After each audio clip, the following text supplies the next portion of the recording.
Welcome back to BCN news. నిబంధనల ప్రకారం 6 ఏళ్లు పూర్తి చేసుకున్న కమ్యూనిటీ హెల్త్ సిబ్బందిని రెగ్యులర్ చేయాలని మాజీ ఎంపీ మార్గాని భరత్రాం డిమాండ్ చేశారు. తమ డిమాండ్ల సాధన కోసం 24 రోజులుగా రాజమండ్రి కలెక్టరేట్ వద్ద ఆందోళన చేస్తున్న కమ్యూనిటీ హెల్త్ ఆఫీసర్లకు ఆయన ఆందోళన శిబిరానికి వెళ్లి సంఘీభావం ప్రకటించారు.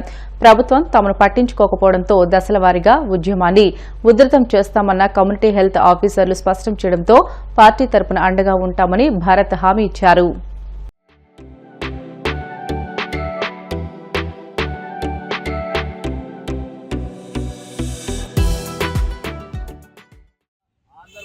రాష్ట్రంలో సంవత్సర కాలంలో ఈ కూటమి ప్రభుత్వము ఎన్డీఏ ప్రభుత్వం కేంద్ర ప్రభుత్వం సహాయ సహకారాలు పూర్తి స్థాయిగా ఉండిన ప్రభుత్వం. ఇవాళ ఆంధ్రప్రదేశ్ ఎంపీల యొక్క మద్దతుతో ఇవాళ దేశం నిలబడింది.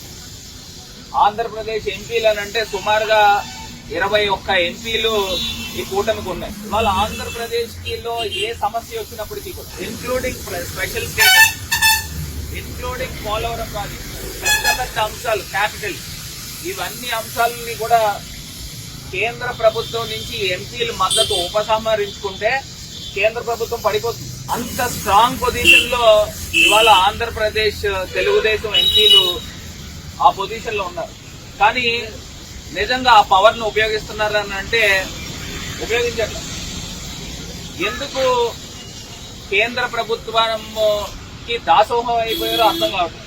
ఇవాళ మనకి ఆంధ్రప్రదేశ్ లో ఎన్నైతే డిమాండ్స్ ఉన్నాయో అన్ని డిమాండ్స్ కూడా సాధించుకునే పరిస్థితులు ఉన్నాయి. గతంలో మేము అధికారంలో ఉన్నామని అన్నప్పుడు బీజేపీకి 303 ఎంపీస్ ఉండేవి. ఆల్మోస్ట్ ఒక 25 ఎంపీలు ఎక్స్ట్రా ఉండేవి. మనము కేంద్ర ప్రభుత్వానికి మద్దతు ఇచ్చినా ఇవ్వకపోయినా వాళ్ళకి సంబంధం లేదు. కానీ ఇప్పుడు స్ట్రాంగ్ పొజిషన్ లో ఉన్నారు. అదే జగన్ గారు ఉండుంటే సిచ్యువేషన్ ఇంకోలా ఉండేది.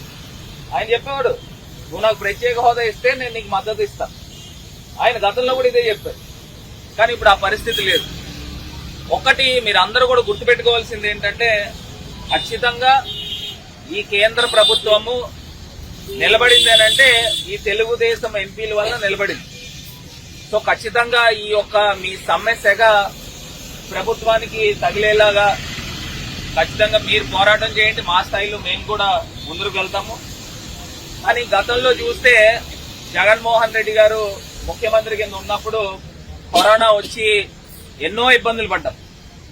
ఆ టైంలో కూడా భవిష్యత్తులో ఇలాంటి ఇష్యూస్ రాకూడదని ప్రతి జిల్లాలో కూడా గవర్నమెంట్ మెడికల్ కాలేజ్ తీసుకొచ్చే కార్యక్రమం చేపట్టారు.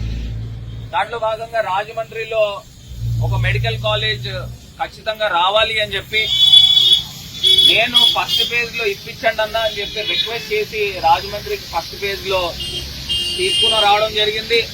అది కూడా అకాడమిక్ ఇయర్ కూడా ఆల్మోస్ట్ 1 ఇయర్ కంప్లీట్ అయ్యి సెకండ్ ఇయర్ లో కూడా వచ్చినట్టు. మరి ఇలాంటి పరిస్థితుల్లో గతంలో ప్రభుత్వంలో హెల్త్ సర్వే కూడా ఏ రకంగా జరిగేది, విలేజ్ హెల్త్ క్లినిక్లు తీసుకుని వచ్చారు.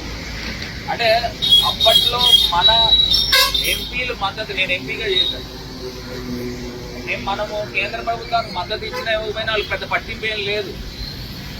నీ పని ఇదే నా పని అదే అన్నట్టు ఉండేది. కానీ ఇప్పుడు అది పరిస్థితి కాదు. మరి ఎందుకు చేయట్లేదు అనేది నిజంగా బాధాకరం. ఖచ్చితంగా వైఎస్ఆర్ కాంగ్రెస్ పార్టీ పూర్తి స్థాయిగా మీకు మద్దతు తెలుపుతా ఉన్నాము. సో 100% కూడా మీరు ఇంకా రేపు మీ డిమాండ్స్ ఇంకా మీకు తీరని పరిస్థితుల్లో మీరు ఇంకా ఉద్రిక్తం చేయండి. పూర్తి స్థాయిగా మేము కూడా మా కార్యకర్తలతో పాటు మేము కూడా వచ్చి మీకు మద్దతు తెలుపుతున్నామని కూడా ఈ సందర్భంగా తెలియపరుస్తూ, తిరుపతి జిల్లా గూడూరు పట్టణంలోని ప్రైవేట్ ఫంక్షన్ హాల్లో south central railway employees Sangh Vijayawada division council సమావేశం నిర్వహించారు. ఈ సమావేశానికి ముఖ్య అతిథిగా employees Sangh all India general secretary Marri Raghavayya హాజరయ్యారు. ఉదయం నుండి పలువురు అధికారులు, కార్మికులతో మర్రి రాఘవయ్య పలు అంశాలపై చర్చించి ఉద్యోగ కార్మికుల సమస్యలను అడిగి తెలుసుకున్నారు. అనంతరం ఆయన మీడియాతో మాట్లాడుతూ డివిజన్ కౌన్సిల్ సమావేశంలో కార్మికులు, ఉద్యోగులు పలు సమస్యలు తెలియజేశారని, విజయవాడ డివిజన్లో గూడూరు జంక్షన్ కు ఎంతో గుర్తింపు ఉందని అన్నారు. వందే భారత్ రైళ్లకు గూడూరులో స్టాపింగ్ ఇప్పించేలా అధికారులతో చర్చిస్తామని పేర్కొన్నారు. బ్రాంచెస్ యొక్క మీటింగ్ గూడూరులో జరిపాం. 25 బ్రాంచ్ల నాయకులు, ఆంధ్రప్రదేశ్ పరిధిలో ఉన్నటువంటి ఒక బ్రాంచ్ నాయకులందరూ ఈనాటి మీటింగ్లో పాల్గొన్నారు. రైల్వేల పరిస్థితి, తర్వాత కార్మికుల సమస్యలపైన సుదీర్ఘంగా సమీక్షించాం. అదే క్రమంలో గూడూరు స్టేషన్, గూడూరు సెక్షన్ లో ఉన్న ఇబ్బందులు, కార్మికుల పనిభారం, ఈనాడు కూడా 12 గంటల డ్యూటీ. ఈ జంక్షన్ లో పనిభారం పెరిగినా గానీ స్టేషన్ మాస్టర్లు మరియు షెట్టింగ్ మాస్టర్లు, షెట్టింగ్ జమదారుల పోస్టులు ఇక్కడ శాంక్షన్ చేయలేదు. ఆ అంశాన్ని కూడా ఈనాడు నోట్ చేసుకోవడం జరిగింది. జనరల్ మేనేజర్తో మాట్లాడడానికి భారత రైల్వేల్లో ఉన్నటువంటి పరిస్థితి సమీక్షించాం. కొత్తగా సుమారు 19,000 కిలోమీటర్ల రైలు మార్గాన్ని మా కార్మికులు నిర్మించారు. కానీ కొత్త పోస్టులు శాంక్షన్ చేయకపోవడం వల్ల పనిభారం పెరిగింది. అదే క్రమంలో 100% ఎలక్ట్రిక్ ట్రాక్షన్ భారతదేశంలో అయిన క్రమంలో టీఆర్డీ అసెట్స్ పెరిగాయి. కొత్తగా పోస్టులు శాంక్షన్ చేయలేదు. దీని ఫలితంగా సుమారు 75,000 మంది షార్టేజ్, మ్యాన్ పవర్ షార్టేజ్ ఉంది. 2 లక్షలకు పైబడి వేకెన్సీలు ఖాళీగా ఉన్నాయి. ఆ వేకెన్సీలు ఇంకా భర్తీ చేయలేదు. ఈ అంశాలపైన చర్చించాం. రైల్వే మంత్రిత్వ శాఖతో, రైల్వే బోర్డుతో ఈ అంశాలని చెప్పి ఫలితాలు తీసుకురావడానికి కృషి చేయాలని నిర్ణయించాం.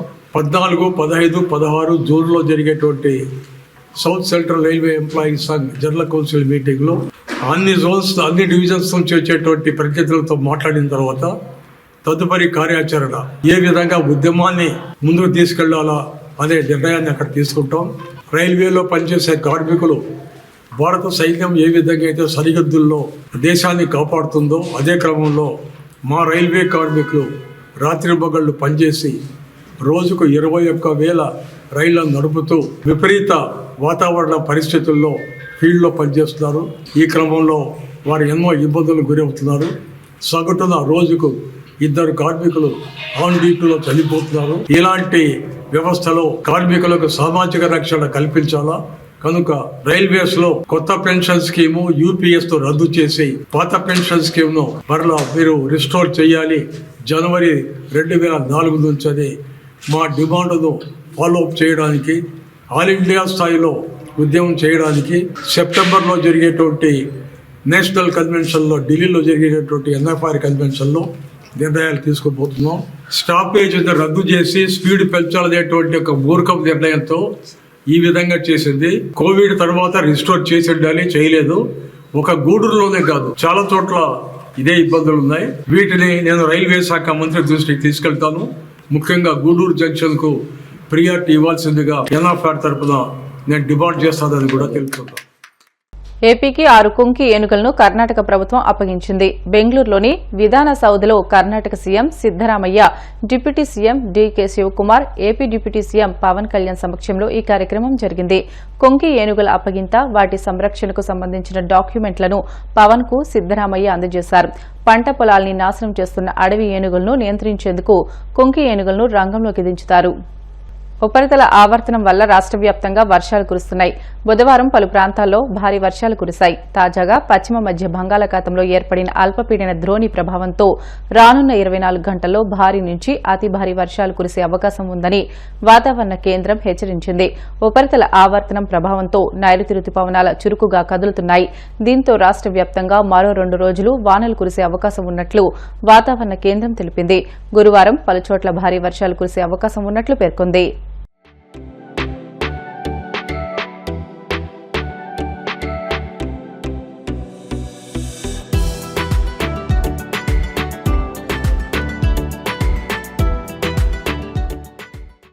విజయవాడలో ఏపీ ఆర్థిక శాఖ ప్రధాన కార్యాలయం నిధి భవన్లోని 2వ అంతస్తులో అగ్ని ప్రమాదం సంభవించింది. ఈ ప్రమాదంలో కంప్యూటర్లు, ముఖ్యమైన ఫైళ్లు దగ్ధమైనట్లు సమాచారం. అయితే అప్పటికే విధుల్లో ఉన్న 300 మంది సిబ్బంది భయాందోళనతో కిందికి పరుగులు తీశారు. సెంట్రల్ ఏసీ షార్ట్ సర్క్యూట్ కారణంగా అగ్ని ప్రమాదం సంభవించినట్లు ఉద్యోగులు చెబుతున్నారు. ప్రమాదానికి గల కారణాలపై అధికారులు విచారిస్తున్నారు.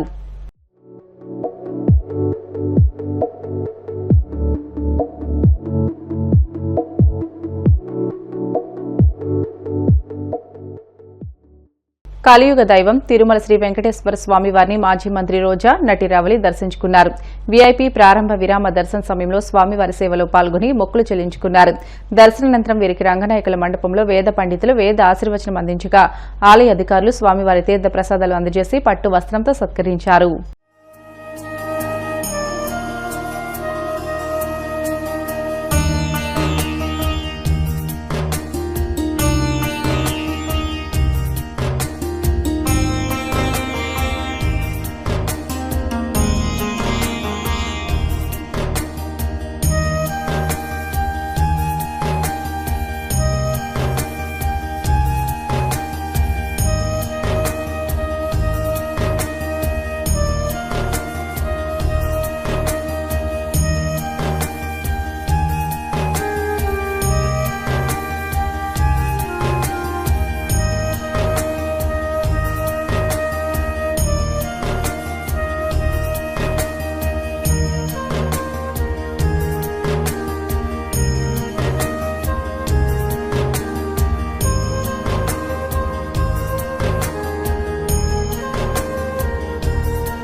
వార్తలు ముగించే ముందు ముఖ్యాంశాలు మరొకసారి.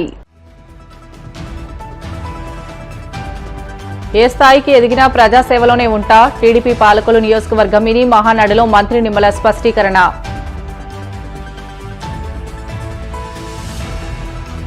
బాపట్ల పోలీస్ పెరేడ్ గ్రౌండ్స్ లో యోగాంధ్ర క్యాంపెయిన్. యోగా అందరి జీవితాల్లో భాగం కావాలంటూ యోగాసనాలు వేసిన మంత్రులు, ఎమ్మెల్యేలు. కమ్యూనిటీ హెల్త్ సిబ్బందిని రెగ్యులర్ చేయాలి. రాజమహేంద్రవరంలో హెల్త్ సిబ్బందికి సంఘీభావం తెలిపిన మాజీ ఎంపీ భరత్.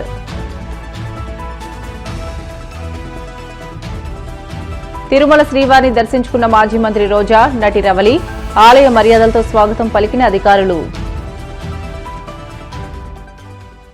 ఇవి ఇప్పటివరకున్న బులెటిన్లోని అప్డేట్స్. మరిన్ని వార్తల కోసం VCN digital YouTube channel, Facebook పేజీని ఫాలో అవ్వండి. అప్డేట్ వార్తల కోసం ప్లీజ్ డూ సబ్స్క్రైబ్.